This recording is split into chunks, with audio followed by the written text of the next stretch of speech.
I'm going to introduce our wonderful panelists. We are joined by Zandria Lucas of Intertwined Movement Collective and Kristi Faulkner of Kristi Faulkner Dance Company, and we are so excited to be in discussion with you today.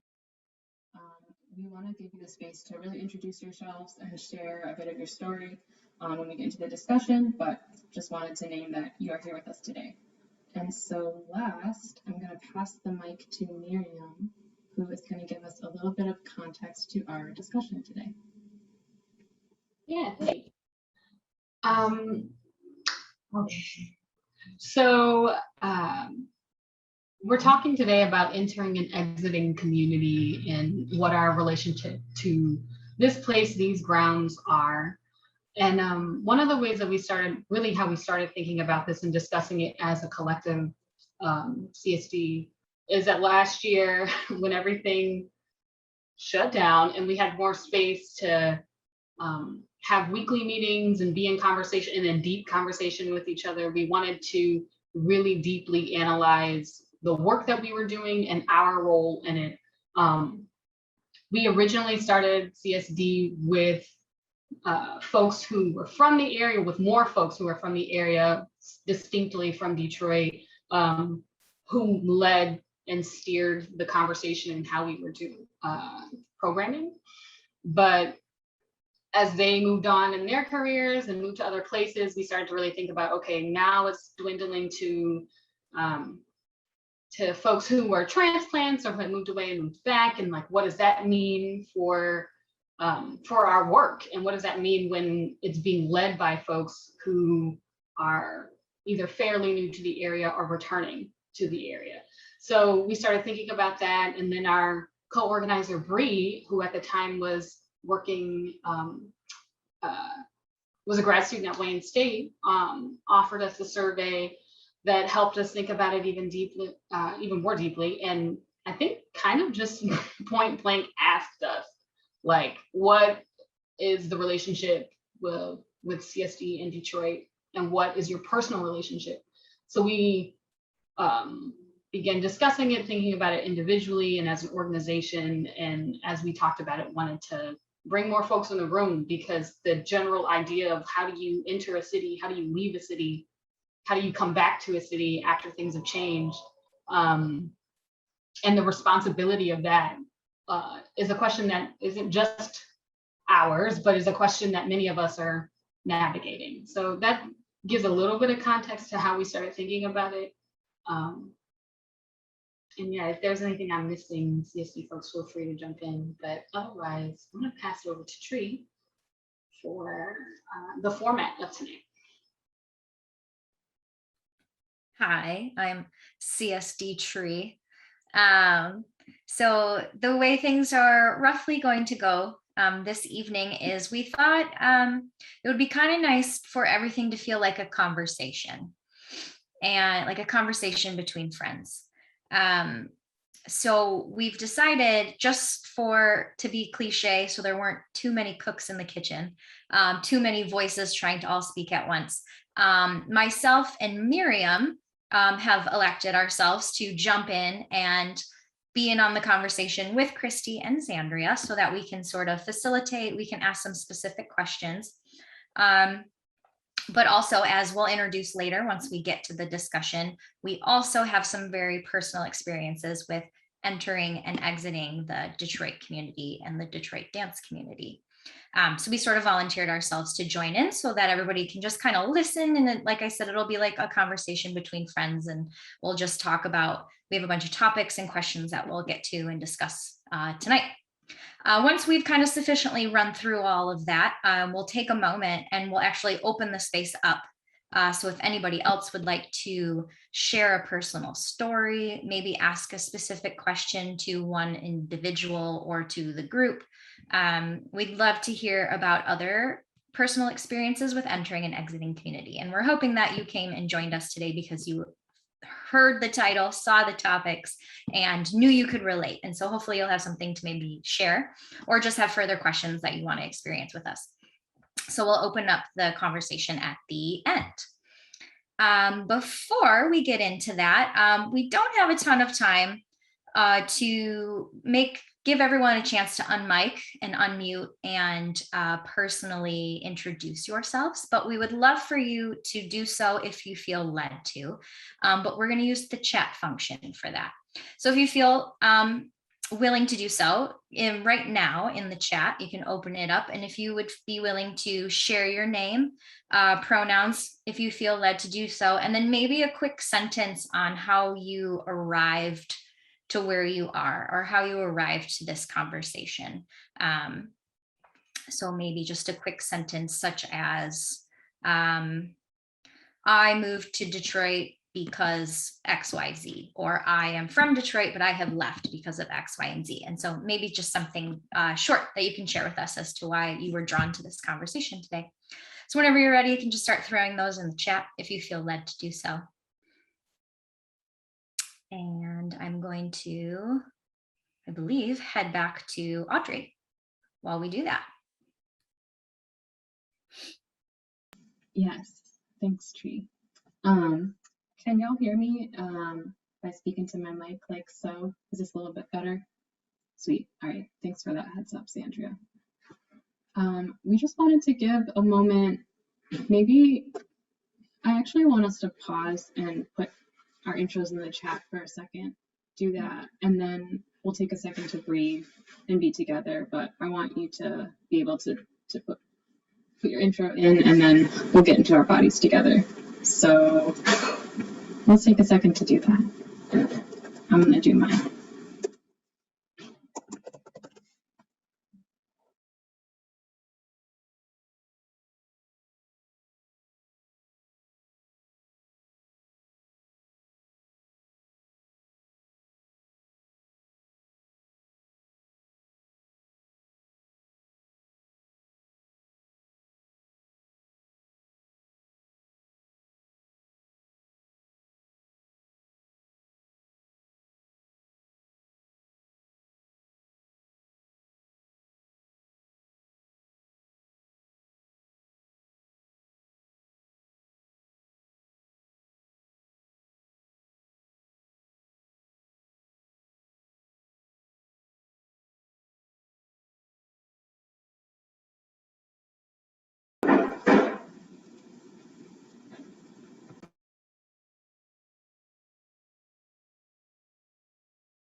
Sweet.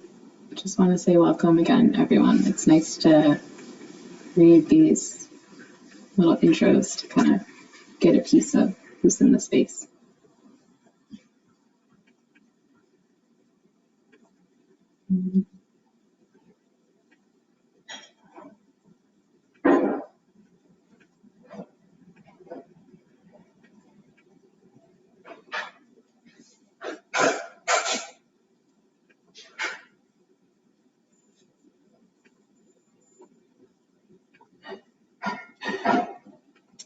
All right. I think that most folks have put their stuff in the chat. And if you haven't yet, take your time.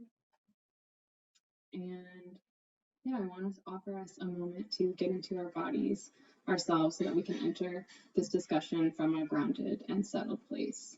So if you feel available to closing your eyes, I welcome you to do that. If you want to keep your eyes open, I welcome you to do that. But just take a second to kind of feel where you are in your body and take a few breaths to check in with where you are right now. And if your eyes are closed, really imagine your body in your seat, or maybe you're sitting on the ground or a chair. Can you feel everywhere that your body is in connection to the floor, maybe? And how your body is in connection to this earth? How can you sense that connection to the earth and space and land around you? Maybe it's from feeling in a gentle breeze from an open window, or maybe there's a tree nearby that you can sense and feel. Maybe it's a memory of walking barefoot on soil. And as you feel your breath continuing to be in relationship to your breath, in relationship to this earth. And begin to send your awareness to the place and space that you are, to this community. And as an organization in Detroit, Collective Sweat Detroit is moving and working and being on Anishinaabe land. And if you're joining us from somewhere else, take a moment to feel into and maybe name for yourself the land on which you're on, the Indigenous people's name who have stewarded that land. Continue to feel into your body and maybe send that connection, that breath, to reach towards your neighbors, towards your neighborhood, imagining and feeling the people in the community that are around you, reaching beyond your street to the city, the location you are in, and send your breath, send your reach towards the screen, towards this room of folks that we are here together in the same time and space, on this digital space. And then we're going to take 3 breaths together as a group in this feeling of connection to our bodies, our place, this land, each other. So we'll breathe in and let it go.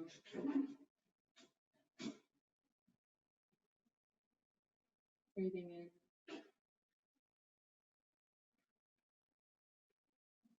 in and let it go. One more breath.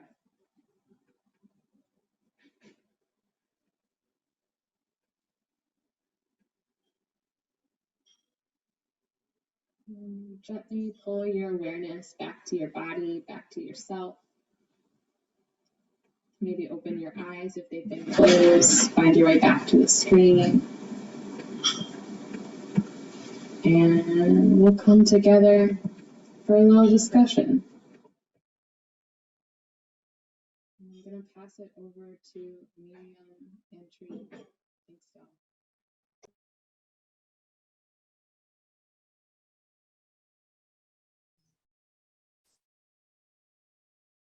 Okay, I was trying to give it a second time.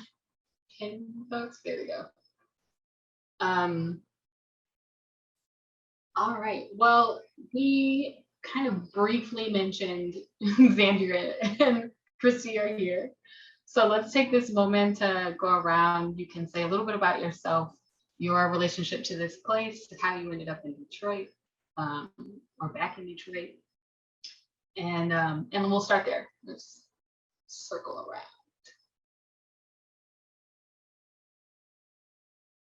Should I start? Oh, I should start? Okay, no, I was looking at y'all. Okay, cool. Yeah, so my name's Miriam. I am originally from Ohio, and my dad's side of the family is all here in Detroit. So I've been going back and forth to Detroit since I was a kid, which I kind of named in my little thing. At the time, I went to Eastern and then moved this way because I started working with choreographers in Detroit, and I was really interested in working with Black dancers in a very Black city, or the most Black city in the United States. And what does that mean for me? Because I grew up dancing as usually the only one or one of a couple in the room. And so, yeah, I was really interested in that kind of way of creating, and ended up loving it, loving that I was close to my grandmother, who was in her 90s at the time. And so that's what drew me here and kept me here. And of course, then I met really wonderful people. So I'm gonna leave it there. That's my intro. I'll go next. That's what they say on TikTok, right? I'll go first. All right, so my name is Teresa, also known as Tree, and I am also a co-founder and organizer of Collective Sweat Detroit. I am from just outside the city. I'm from Royal Oak, Michigan. But I moved to Detroit for my undergraduate degree. I went to Marygrove College. So I moved in and started to become acquainted with the city at that point in my life. And since then, I have entered and exited, I believe I said, like 3 times. I graduated and I moved to a few different cities and states for dance work. And then I came back to Detroit for about 2 years. And then I left again and I went to grad school. And then I came back and then here we are today. So that's where I'm at, just entering and exiting multiple times and seeing all of the different things that have accumulated over the years and what has changed, what hasn't changed, and misconceptions. Yeah. And I'll go ahead and name and bop it down so we don't have to think about it. I'll bop it down to Zandria. Hey guys, I'm Zandria. Everyone calls me Zan. And I actually grew up in the city, so I am a native of Detroit. And my first time moving away was when I went to grad school. I moved to Arizona for 2 years. And after I graduated, I came back and I've been here ever since.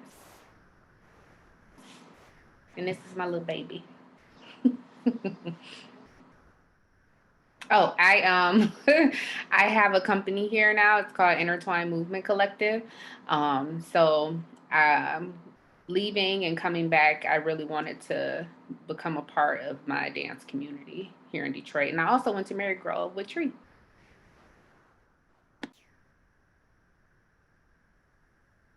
Hi, everybody. I am Kristi Faulkner. This is Etta. I am the artistic director of Kristi Faulkner Dance. I'm originally from Toledo, Ohio. I'm Ohioan as well. I moved here in 2009, 10, like right on the cusp of it, 2009, 2010. And I moved here because my now wife, girlfriend at the time, my wife was born and raised just south of Detroit. And I was finishing grad school. She had the good job.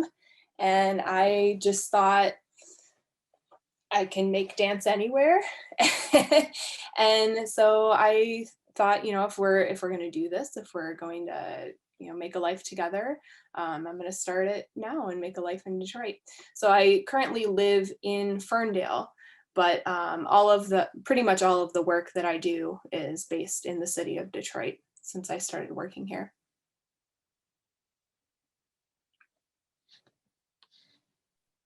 Thank you, everyone, for sharing that. I know most people have their videos off, but in case you do decide to come back on, I would just like to state this is a very casual conversation. We have children, we have wine, we have beverages, so, very casual. So please don't feel shy if you do want to take your video off, and we're all here for it. So I'm going to dive right in and start a few topics of conversation. It's a new word.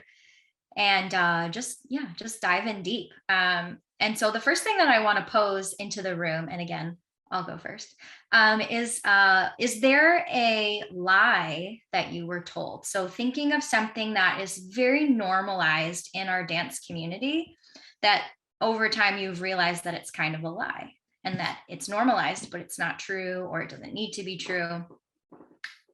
For example, my lie was that dance didn't exist in the city of Detroit. That was a lie that I was told. I was told in college while I was here and doing work here, that if I wanted to continue on and be a dancer, I had to leave, that dance did not exist here in the city of Detroit. And I'm sure we can debunk that and talk a lot about that later, but maybe we'll just go around and we can talk about our lies. Or do we want to just tackle that conversation? Because I know Zandria heard it too. Can we debunk them as we go? Yeah, let's do it. So I was definitely told that too, or that I wouldn't be able to sustain myself or my career as a dancer. Ultimately, I needed to move, and that if I wanted to be seriously or taken seriously or real, it would have been to move to New York or LA or Chicago, like you said. Mm-hmm. I definitely heard that. Yeah.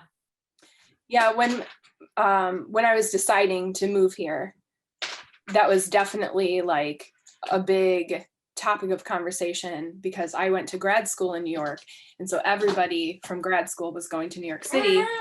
And when I said I was coming to Detroit, there was a mix of like, you're not gonna do anything with your career in Detroit. And also the other end of the spectrum was, that's really cool. You're on the cusp of like Detroit. This is the other topic of conversation that I know will come up. Detroit's going to have this like renaissance. And so you're a part of it from the beginning, kind of a thing. So yeah, I mean, and when I first moved here, there wasn't a whole lot.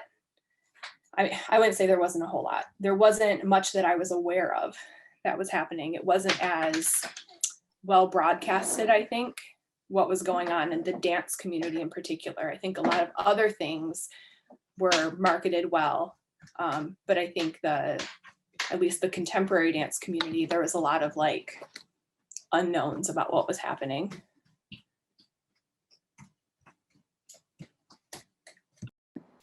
Yeah, same as Tree, being in school here in the city and almost being coerced into making it a goal to leave the city in order to have any sort of success or do anything as it relates to dance. I mean, as far as even just flyers and information about auditions or any dance related information that could be given in paper form or anyway was nothing showed Detroit. Everything was outside of Detroit, and it made it feel like there were no options. So in my mind, I knew, okay, I know I need to leave in order to do this or do that. I don't know exactly what direction I'm going to take, but I know that whatever I want to do, it obviously can't happen here because everybody who knows everything about dance in my eyes is telling me that nothing is happening here. So it was very, very enlightening once I found out for myself. Which is obviously problematic in so many ways. But one of the ways that it's really problematic that I want to talk about is that it puts such an emphasis on concert dance. And that concert dance is like the only way to go, right? Because it's like you got to go to New York or LA or Chicago, like Miriam said. And like those are the big stages. That's where people like the ballet companies are big. That's where modern companies are big. And so it puts such a big emphasis on concert dance. And it just so is that illegitimizes? Is that a word? You know what I mean?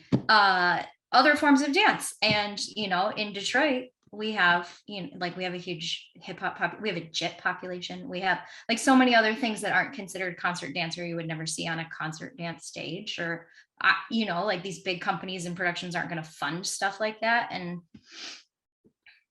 yeah. I'm still thinking about the word illegitimizes.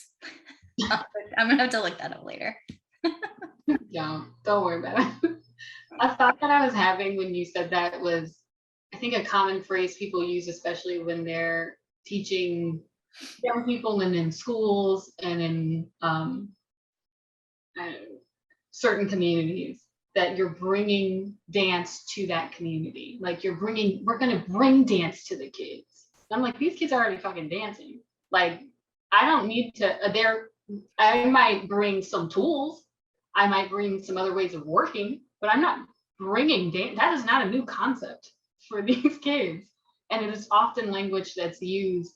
It's like, oh, well, we're gonna bring dance, we're gonna bring the arts to these communities. And Detroit being kind of like the whole, people would talk about the whole city in that way. Oh, we're gonna bring the arts to Detroit. And I'm like, do you not remember the like hand Detroit has in literally every art form that has come out of the United States since beyond the Motown era? Like, you're not bringing the arts here. You might be bringing tools. You might be making things here, but that's a common way of, I don't know, that I would hear a lot, especially when I was in college or in my first couple of years out of college and I was trying to work in the school system and stuff. Like, oh, you're gonna bring dance to these kids, how exciting. It's like, no, they already do that. They do that without me. Kids naturally. Anyway, that's my rant for the day. Yeah, and I just want to go back, even saying how we had an instructor at Marygrove who had a company here in the city. And, she was making dances and they were performing and they were doing all these things, and it was not even offered to us as an option. It wasn't recognized as a reason to be here. And I think being on the other side of things, from being a student and to now having a company here of my own, how disheartening would that be for us not to be recognized for the work that we're doing, even if we don't have the funding to make us as big as something like Ailey, but to not even be recognized.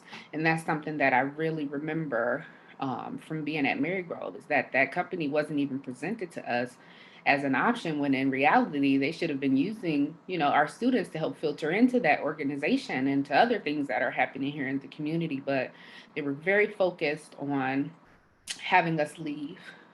And a lot of it is because of their disconnect to the city, because those people running those programs, they're not from here.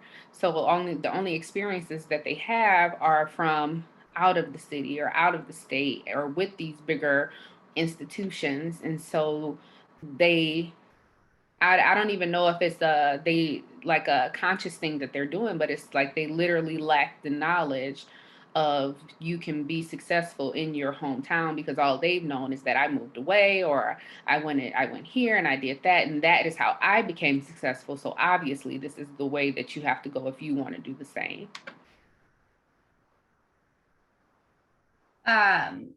Miriam, Zan, and I, we've all talked about collegiate experiences and things we've been told. And we're talking about, then. But I feel like this is still something that we're ingraining today. I'm an adjunct professor at a local school. I know Kristi also has experience being an adjunct professor at local universities. And I feel maybe, I don't know if you have any insight on this too, Kristi, but I feel like that's still something that we're doing, or people are doing, intentional or unintentional. I don't know. I've never brought it up to any of my colleagues.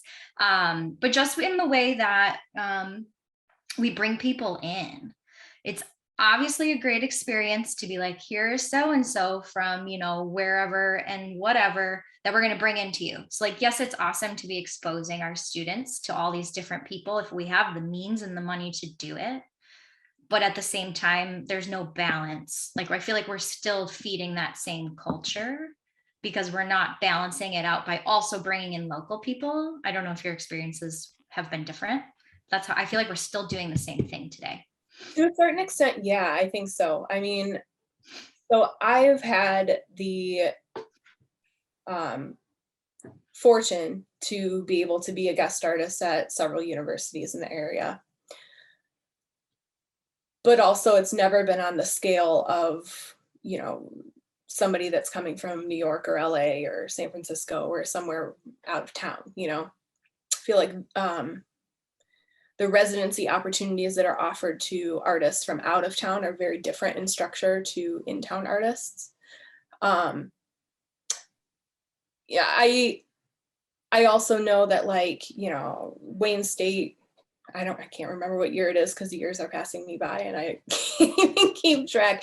I know they had Halim from Hardcore Detroit come and did a big residency there. So I think in some ways there's efforts to connect with local artists, but I agree that it's not on the same sort of scale in terms of payment, but also in terms of time that's invested, in terms of the visibility that's given to the artists. And I think it's a really complicated reasons behind it. I mean, we can talk about, race, we can talk about class, we can talk about location. I think the idea of somebody new and shiny is really a big draw to to why we're bringing in people from other cities. Yeah, I mean, and also, I mean, people just think that good dance is only happening in other cities, right? That it's not happening in our city, or that like real work is happening. I mean, I hate to say that, but sometimes I think that's like in the back of your mind. Like if it's happening in your town, if it's happening in your hometown or in your city, you're maybe a little less, you take it for granted. I would just say that's what I think is happening.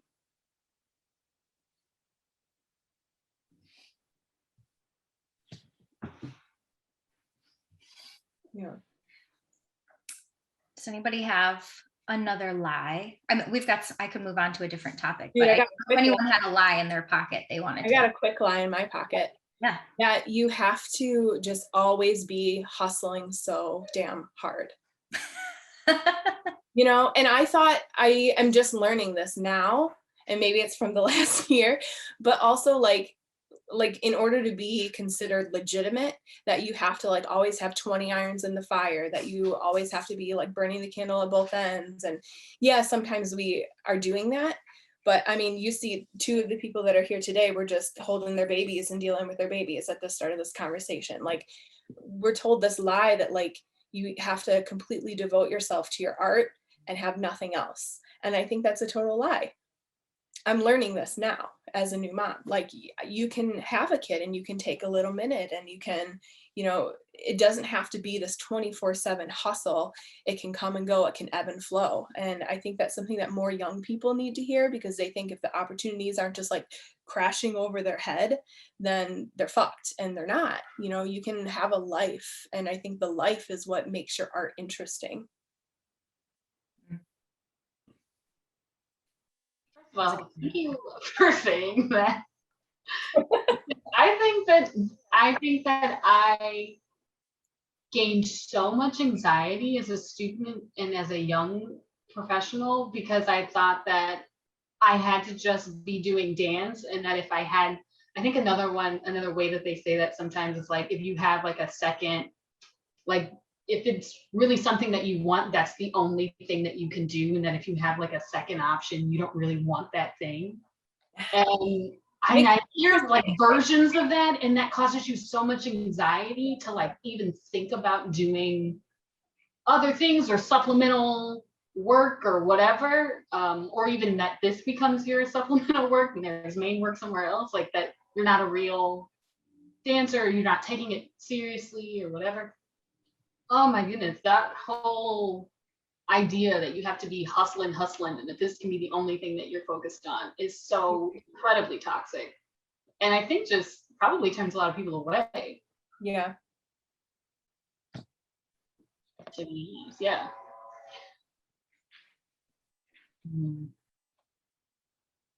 Take a break. Take a break. Something else. Come back to it. I have one. That you have to just suck it up and pay your dues and work for free for however long before you can be compensated anymore or compensated properly. I think that's a lie we all buy into. Yeah. I'll do that. That's kind of moving away from place, but it is a lie that I've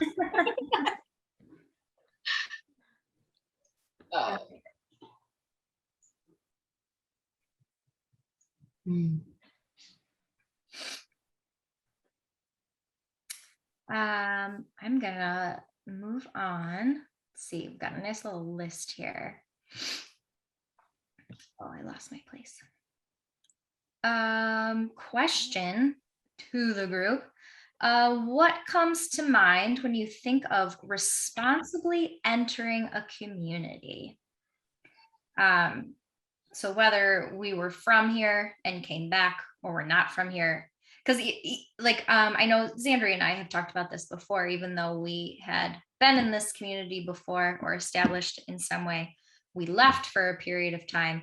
And even though we thought we knew this place is home, that time away, like we really, it was like tiptoeing back into the space. And then I know for our other friends, you were entering for the first time possibly. But yeah, thoughts on responsibly entering a community? That was one of the things that I really stressed myself over while I was in grad school. I was like, I know I'm going to be moving back home because that's where I want to be. That's where I want to create work. And just the thought of what am I going to do? What things should I do in order to really be taken seriously as an artist in the community? What kind of programs do I need to try to implement? What type of this and what type of that needs to happen in order for me to truly be a part of what I'm doing? Like, is creating dance just enough? What else needs to be done? And that was really something that was just like constantly racing through my mind. And then even now, just considering how my company, how we can continue to be a part of the community, and thinking, is there a right way to be a part or anything? And I don't think it is. I think we all find our areas of sub passion. We have the arts and the movement that we love to do, and then I think we all have our different areas that we find ourselves in. And I don't think there is one way to be in the community that is right. And so thinking of it in a way to responsibly move in to a community, that for me, I don't know if that's a real thing. I think you come in and you contribute yourself as you feel you need or as you see a need arises. But I don't think there is one particular way that it should happen.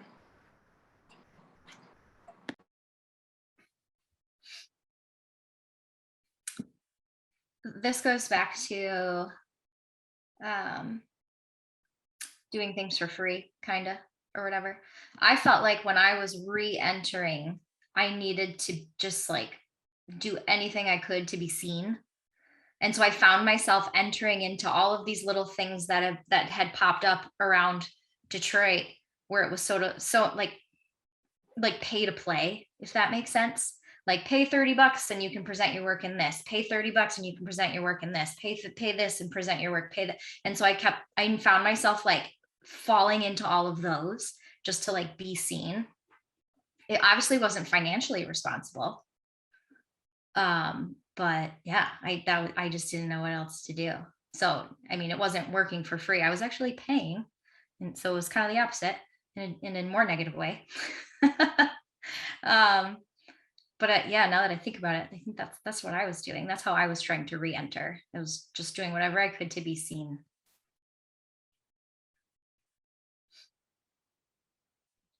I mean, I feel like I did the same thing when I first came here.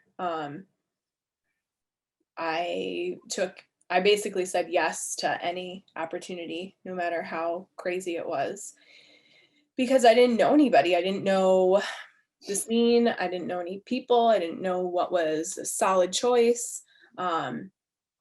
I was just trying to build relationships.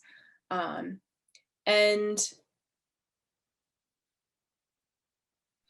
maybe I'd be more discerning having had this knowledge, but also maybe not. I don't know. I think you can always live in the what if, and maybe I would have made better choices kind of mentality. But for me, I just sort of think that everything that I did up till now made me the person that I am and the artist that I am, and it made me value the things that I value. And there were a lot of things I got myself into that I don't know, for better or worse, I learned a lot from them. But I don't know, I sort of feel like that's, anywhere you go, if you move to a new place, I sort of feel like that's just kind of what happens. You hit a lot of speed bumps, you hit a lot of roadblocks, you kind of learn through your mistakes in a lot of ways. And so I guess the responsibility comes in from like learning from those mistakes and learning from those roadblocks, that you then move forward making better choices and forming stronger relationships and more responsible relationships. And I mean, for me, that's really what it all was about in terms of like having a responsible relationship to place, was making good relationships with people.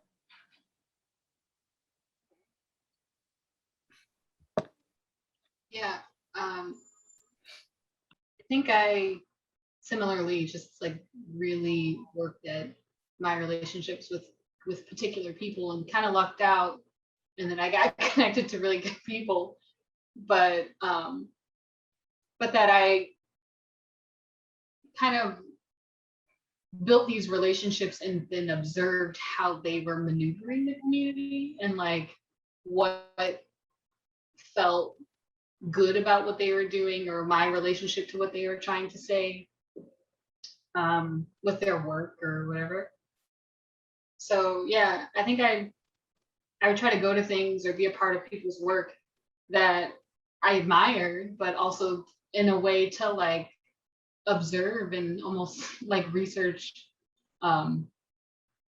what the people who were working here were already doing.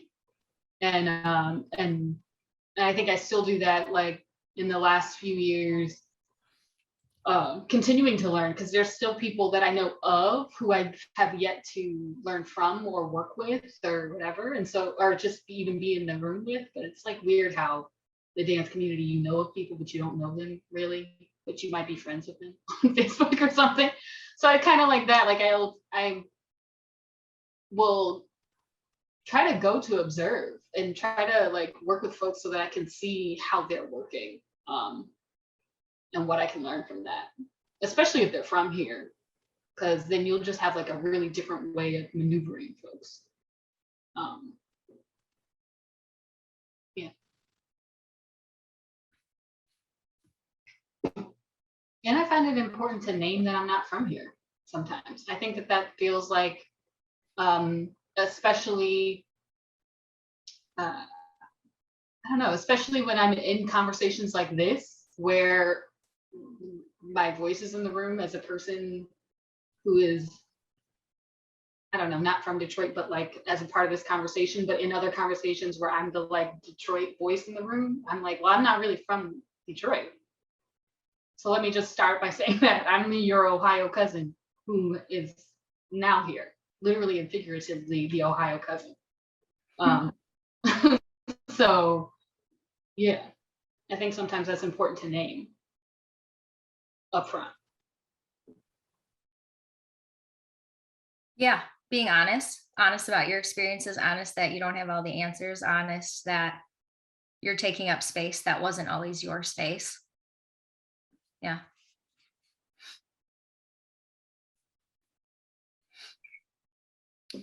Okay, we have like 2 minutes. I feel like we could do one kind of like speed round question. Go for it. Okay. Pause, maybe. You pick. I want to ask this one. How does your work or the work of your company build community in the city? Or like, how is it in conversation with the city, build community in the city? How is it in relationship to the city? Either your personal work or your company's work, or both.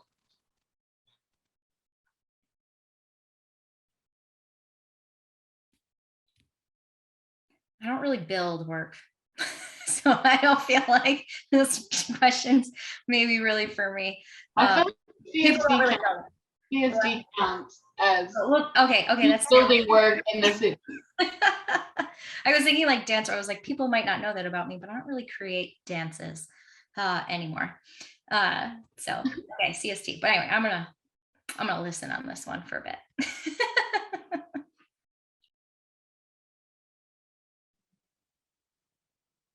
So the question is, how does your work build community? Yeah. And back and forth about it. So I think originally I asked how it builds community, but I'm more curious about how it's in conversation or in community with Detroit, being that, like, how is it related to where it's being made? Yeah. I don't know how much my work is like related to Detroit as a city. Like, I feel like lots of people have their personifications of what Detroit is, right? And I feel like it's different for everybody.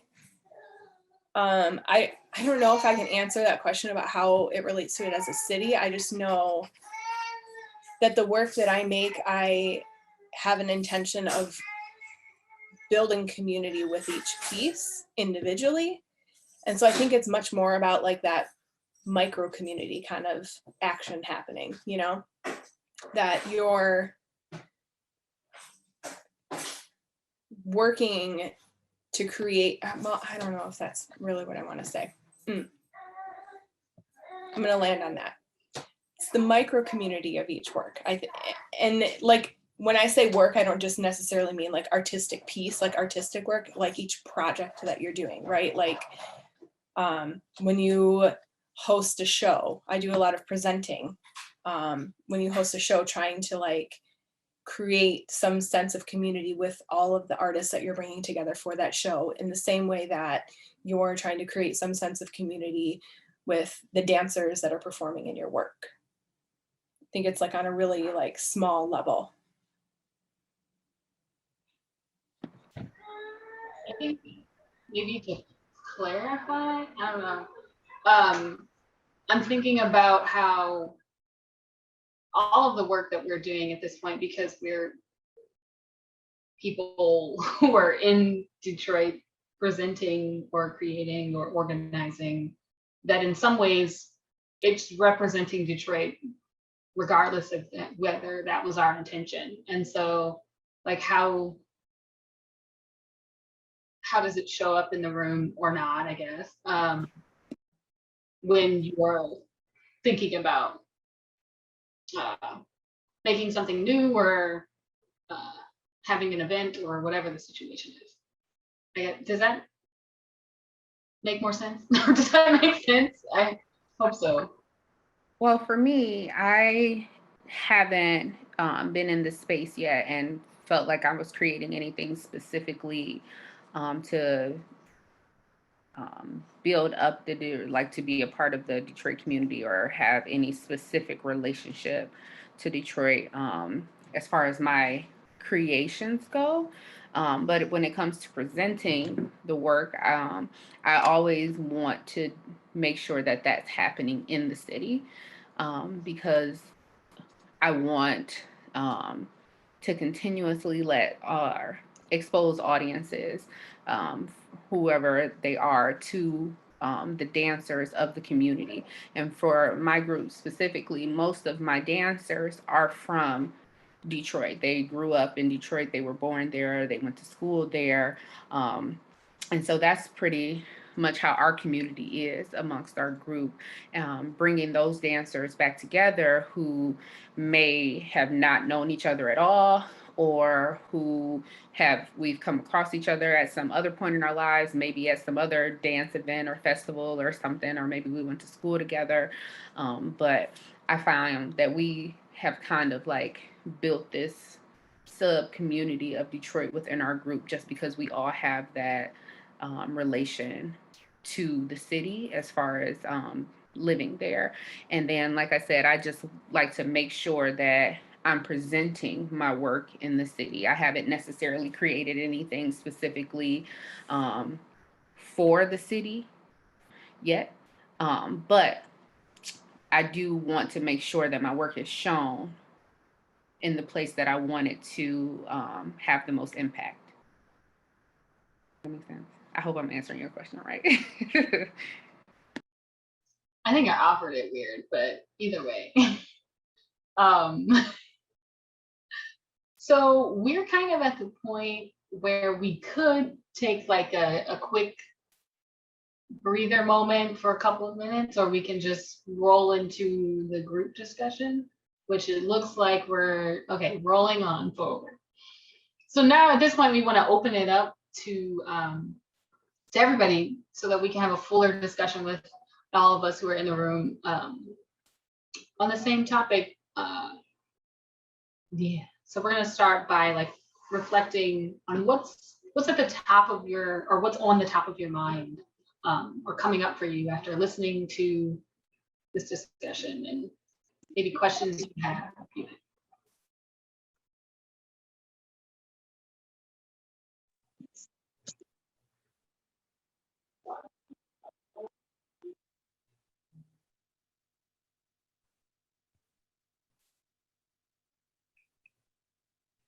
I'm just thinking more about this last question that you asked. Sorry, I know I've already been speaking a lot. But as your work programming, how do you build community in the city? And I feel like it's just something that we do unintentionally by who we speak about. This might not be making any sense.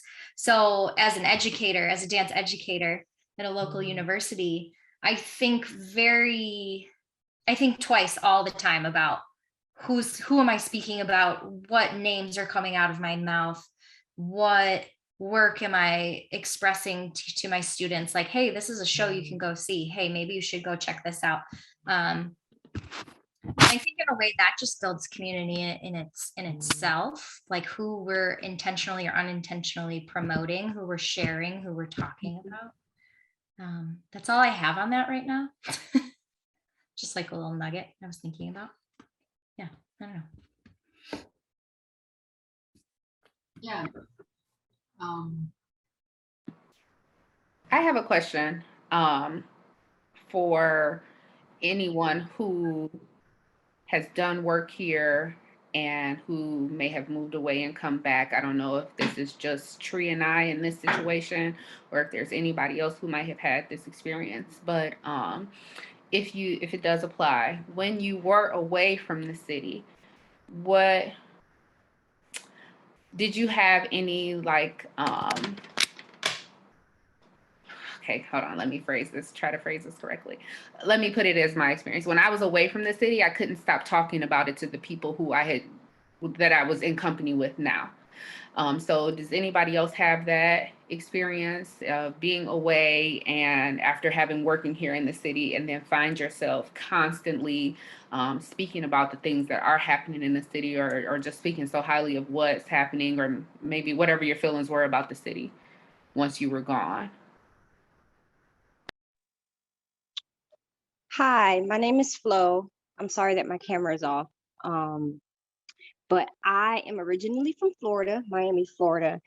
And being from down there, a lot of people think that it's a thriving, I guess, dance community. And the same things that I would say were expressed by those who are native of Detroit were told to me. You have to leave the city to be successful. You have to leave to dance. And so I came to Detroit in college, also attended Mary Groom, wide-eyed and bushy-tailed, so to speak. And even to this day, I'm technically not a native of Detroit, but I always say Detroit's my second home. And I'm always trying my best to I absolutely hate when people speak negatively about the city. So I am like the hugest advocate for what's happening in Detroit and the artists there. And no matter where I go, if anyone's talking about dance, I'm always bringing up the city of Detroit. And I think it's kind of upsetting that the people who were born there, you're told to leave, but from someone who's coming from way down south, it's the opposite for me. I kind of see Detroit as this hub for things that are happening that are good to be a part of. That's why I'm joining in now, as opposed to, you know, the experiences that you have shared. So I just kind of wanted to share that parallel, you know, idea. And now that I'm even in arts administration, I'm always trying to get things to happen in Detroit. Like I work for the A-League Dance Foundation, and COVID stopped it, but I was like talking to my national director, and they're going to start like an A-League camp program in Detroit, hopefully 2022. Like anytime someone's like, where can we go or what can happen? I'm always like, what did you think about Detroit? So just wanted to share that.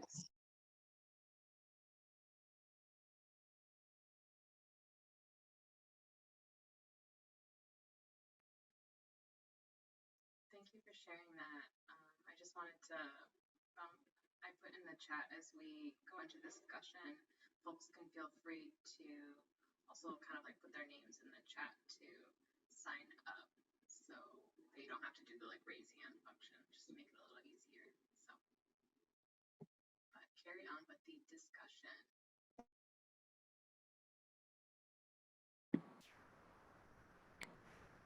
Since I brought it up, yeah, when I was in Arizona, all I did was talk about Detroit and the amazing things that I wanted to do when I came back and how great I knew the city was for dance. One of the things that I enjoyed the most was sharing different dances that were native to the city or even music that was native to our city with those dancers from Arizona. Like Jit, I made it a point to like show them like, no, you guys have to see this. We have this dance. It's really fast foot movement. It's not easy at all. Like most people cannot do it. It's just like it's this amazing thing. I was really passionate about speaking about those things, and I was very happy to talk to anybody who ever had questions about the city of Detroit or any things that were happening here that I knew of. I was absolutely happy, exhilarated to speak about them. And I feel like I spoke more highly of Detroit while I was away than I did while I was here. And it made me realize, that time being away made me realize how much I really did appreciate the dance community in Detroit, even though I still at the time wasn't aware of how big it was.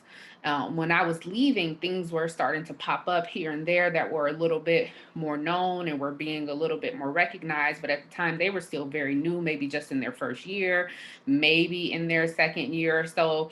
But having that time away, I felt really helped solidify the appreciation that I have for the city, and really helped express to, or really helped show me that being in the city and creating and working with dancers from the city and doing things for the Detroit dance community was something that I really wanted to do.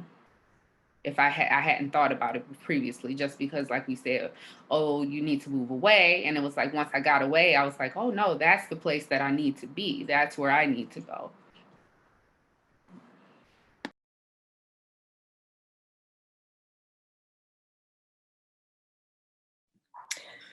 Yeah. When I moved here, I've been here since I moved here, but we travel a lot. And whenever, I tell people where I'm from or what I do, there's always like a lot of like interest in what's going on in Detroit. And I find it kind of hard, to be perfectly honest, to like walk that line of like being really excited about what's happening in Detroit. Because it is really cool. There is a lot of like cool shit that's happening. There's like a lot of like innovation that's happening. There's so many new artists that are popping up and all of that, and work that's being created. But I find this like walking this line of like just wanting to like hype all that up and also not participate in the fetishizing of Detroit, because I think that's really like a real thing for people that are not in Detroit. This like I said in my intro about like this whole like, renaissance and the rebirth of Detroit, and this fetishizing this idea that it's like blooming finally into a flower, when yeah, there's shit that's happening, but like there was always stuff that was happening, right? It's just like in a different way. There's a new light on it. There's sort of like this evolution that's taking place. And so for me personally, I just find it like, a little bit challenging to like talk about that without feeling like I'm participating in that fetishizing of it, you know? There was another topic we had originally talked about bringing up that we clearly didn't have time for, but it kind of touches on that, and maybe I'll just briefly bring it to the table, but is using Detroit for personal gain, or using the name for personal gain. You may not actually be in the city or affiliated with the city at all. You may not actually be giving any sort of monetary value back to the city, but you're using it in your name because of the coolness that has since arose in the last however many years. That was a topic we didn't get to. Yeah, I'll speak on that. That is one of my most outspoken pet peeves that I have. And it really bothers me. It offends me, as being from the city, seeing people come here, or literally not even come to the city. Let's start there. Using the name of the city to clearly gain some sort of attraction. And I think it's wrong. And I don't think it, I think it lacks integrity and couth. And I think if your goal is truly to help elevate the Detroit dance community, then you'll do more. And like I said, growing up here, not this is even before college, before I was exposed to this world of more. I was just a dancer here in Detroit. And the fact that there were things happening, but those people who were making those things happen weren't connecting with the young movers in Detroit, or making themselves a true part of the community, or doing anything to actually move that community forward, I think is wrong. There are things that I didn't even know existed until I got to Mary Grove or after. And that's just because people are just using the name because it's so cool to be from Detroit, and because any of the surrounding cities. And then, this happens for the most part. You'll go somewhere and someone will say, well, where are you from? Michigan. Oh, where in Michigan? Oh, I'm from Detroit, because you're from a surrounding city, but Detroit is the most recognizable. So that's the one that you're going to use. And even when I was away, I had someone who was from Michigan as well, and I really appreciated the fact that whenever people asked us about Michigan, that she made it a point to say, well, no, I'm not from Detroit like Zandria, but I am familiar with the area and I came from the surrounding area. And I really did appreciate that, because like I said, most people are really just using it to help elevate themselves. Because if I have the city's name in my company name or in my brand name, oh, maybe that will gain me some funding. Maybe that'll have this person or that person want to come be a part of what I'm doing here now, where they otherwise may not have had any interest of even stepping foot inside the city or doing anything other than some attraction in the city. But now, though, they can be a part of my organization, and we can advertise the city as well, and we can be, a part of it, and have these things. And I don't like it. And for me, when I was creating my company, we talked about this in the pre-discussion, I made it a point not to put Detroit's name in my company, just in case I wasn't able to do more in the city like I want to do.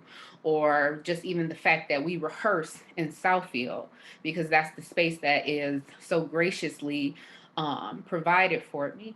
And for that, I was like, I would feel guilty having Detroit in my name, knowing that you don't have to do every single thing in Detroit, but knowing that for the most part, these things aren't happening in the city, and that the use of the name Detroit would afford me some more to gain than me not having it. So I think it's wrong. That's my biggest pet peeve. That's what I have to say about that.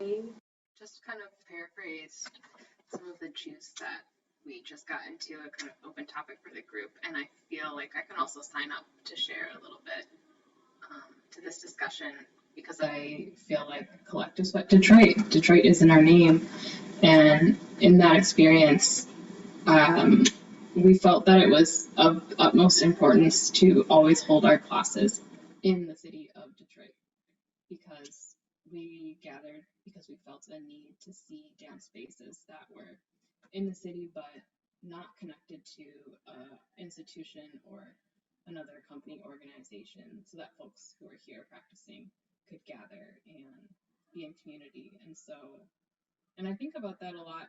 And I think because Detroit is in our name, it's like it almost holds us accountable to like how we're reflecting on ourselves because we've reflected a lot in the past years and had a lot of growing moments around like, oh, how are we?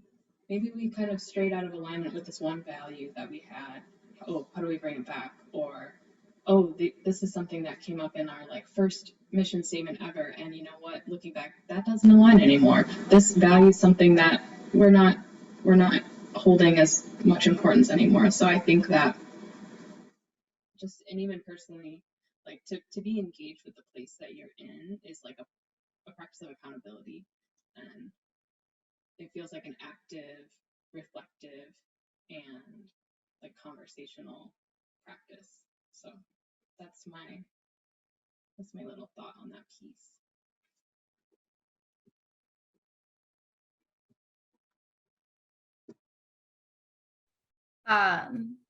With accountability, this is just a little anecdote, and I hope that more people would do this.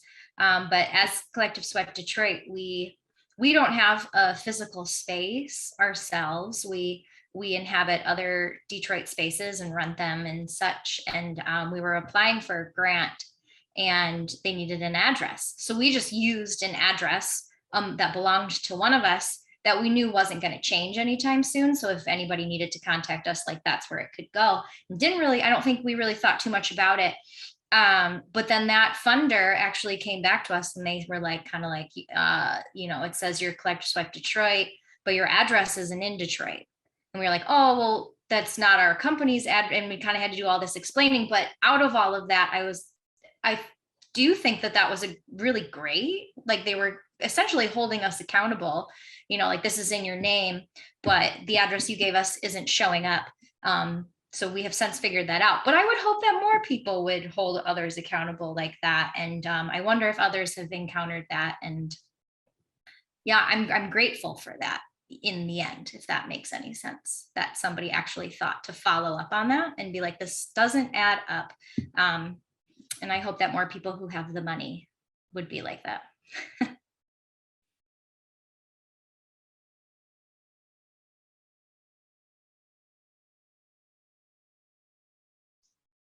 Yeah, that kind of makes me think about another question, if I can, which is, what's a time where you messed up and had to be held accountable?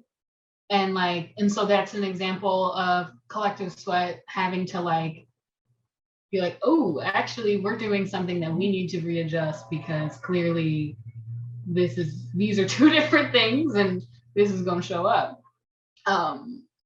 And like Audrey is saying, that like being Collective and Detroit both being in our name, we have to be held accountable to the fact that we are a collective and that we need to ensure that the voices in the room and that we keep bringing voices in the room so that we're actually doing that and not just saying that we are, and that we hold our stuff in Detroit. But is there an example of a time, and this is to anybody, where you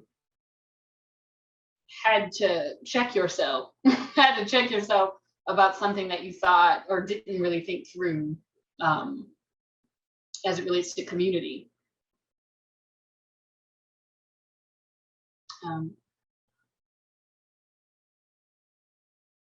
Yeah.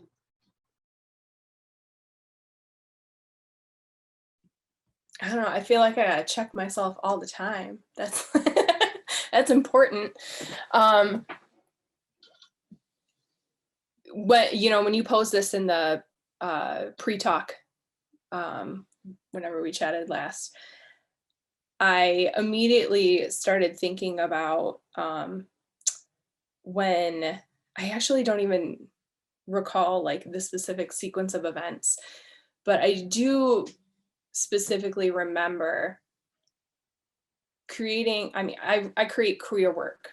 A lot of the work that I create has queer undertones. It's about queer relationships. And I remember having a conversation with somebody after the showing of something and having this realization that I was having like all straight people performing my work and feeling like, oh, that's something that I really need to think about. Because I think, when you're first starting out, when you don't know enough people, you're taking the bodies that are coming, you just want to make dance and you're just doing it, and so like over time, this process of like being more thoughtful about identities and being more conscious of your practice is really important. And so that's just what made me that was the first thing that came to my mind, was this conversation that I had that was holding me accountable for trying to say that I'm making queer work and I'm having all straight people performing it.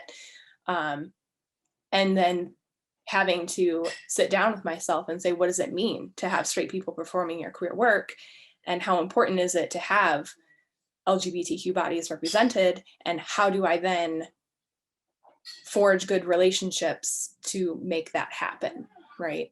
And so that sort of is like my continuous ongoing thing that I'm learning and trying to hold myself accountable with. I don't want to like only work with queer people for the rest of my life, but like having those identities present is really important, because you're not just putting anybody on the stage, like the identities that are making the work are important.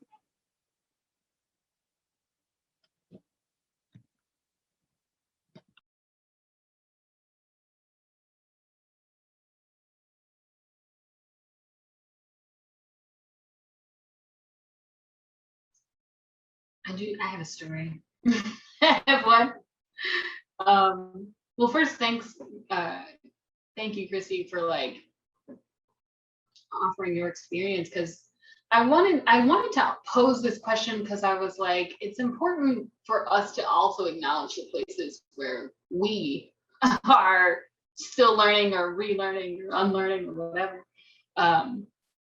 ourselves, because it can be easy to point the finger elsewhere and much harder to look back at yourself.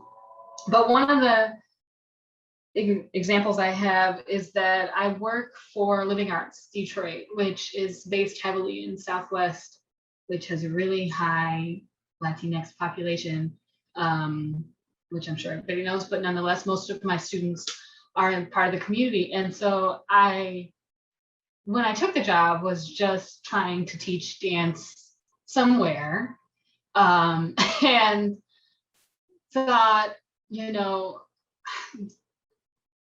don't know, I knew that I wanted to work with Black and Brown students. And the longer I worked there, even really in the first year, I was kind of like, well, what does it mean that most of what these students are learning are Eurocentric dance forms, and I'm one of the teachers that's teaching this, and that they're getting almost no exposure within this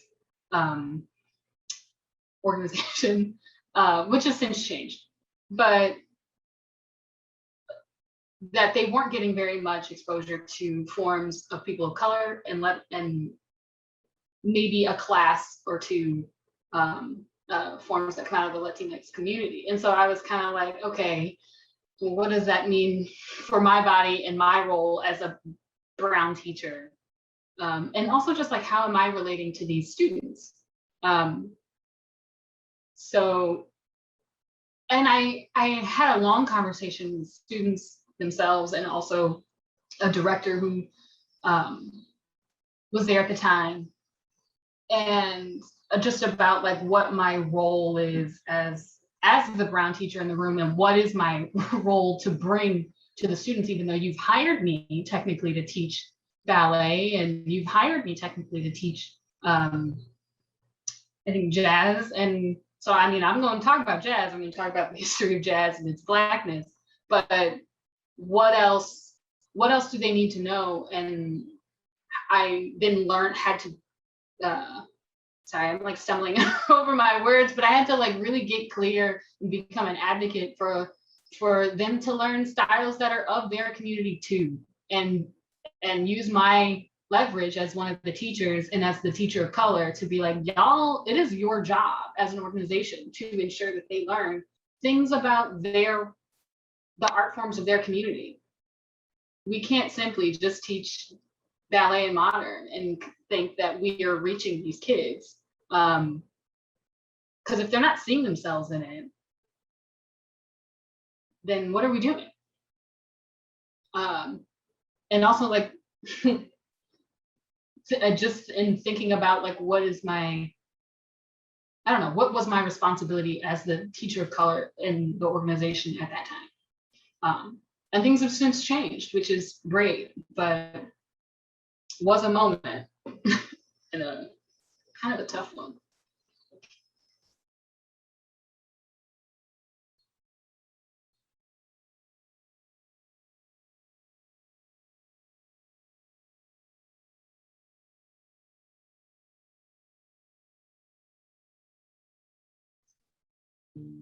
I don't know if anyone else has a quick story to add, but if not, I'll pass it over to Maddie, question mark, for some closing statements. Or I think that Miriam was going to offer a bit of a checkout first.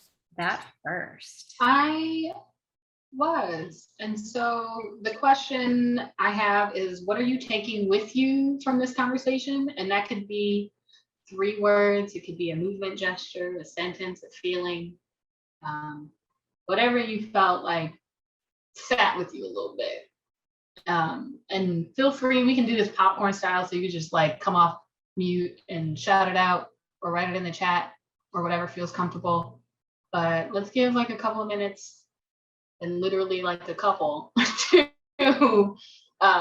popcorning out things that are sitting with you.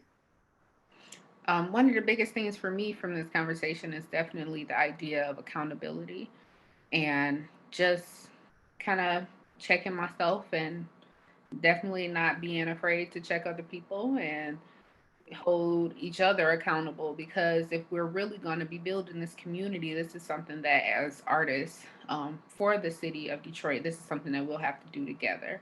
And that idea of accountability and allowing someone else to hold me accountable while also holding myself accountable, I think that's something that we should kind of all take from this situation. You know, even it's down to, you know, as far as where we hosting our performances and what other events are we having going on in the city. When was the last time you did something within the city? And knowing that it's okay, that sometimes it's okay to venture out the city just a little bit if that's something that you need to do for the moment. But don't forget what our purpose is. And if we're really about building that Detroit community, really staying on top of each other to continue to build that ladder.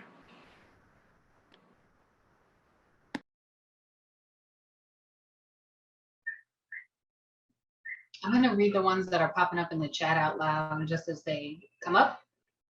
So Nicole said, responsible community advocacy.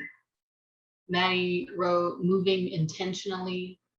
Scott has, I'm thinking about artists working for free and how that intersects with the struggle to make fully funded work in Detroit. Tree said, accountability. Makaya, did I pronounce your name correctly? I hope so. Okay, great. Representation matters. Yeah.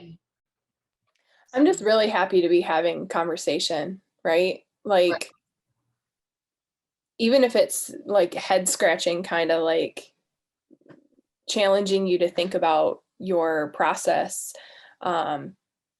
It's been nice. It's been nice to have this conversation. I thank you.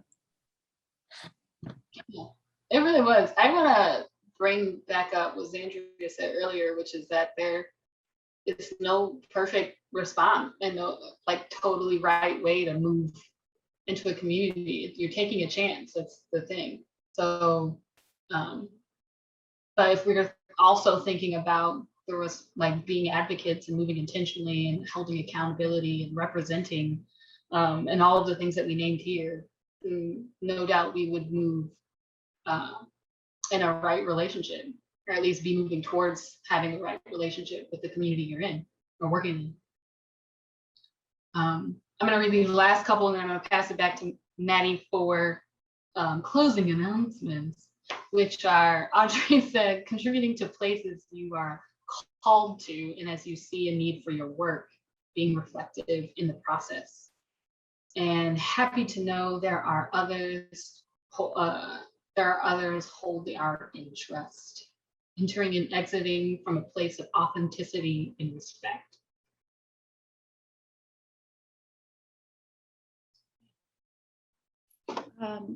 All right, and yeah, I just would like to thank everybody for joining us this evening and for being here in this like virtual space with us and for contributing to this conversation. So thank you from me and CSD. I also just put a couple of links in the chat. The first one is where you can support CSD if you are interested and have the means. You can donate at that Give Better link right there. We also have 2 events coming up in September. One is an in-person, it's not a dance class, but we call it Circle Up. And anybody who comes to the space and arrives, we're gonna work collaboratively to like move together with, you can read about it, we wrote about it, and you can read the description. There's also another dance forum, September 14th. We'll be joined by Erica Redstowell and Marianne Cox to talk about teaching with the times and like, what is it actually called? It's called Teaching with the Times, reflecting on the work and role of embodied education. So if you'd like to join us, please sign up for that if you haven't already. And there's also where you can find Kristi and Zandria out in the world, info, follows, websites. And the last thing I have to say is I believe we're gonna send out a survey because we wanna know what you thought about this evening's program. So thank you all so much. Thank you all for coming.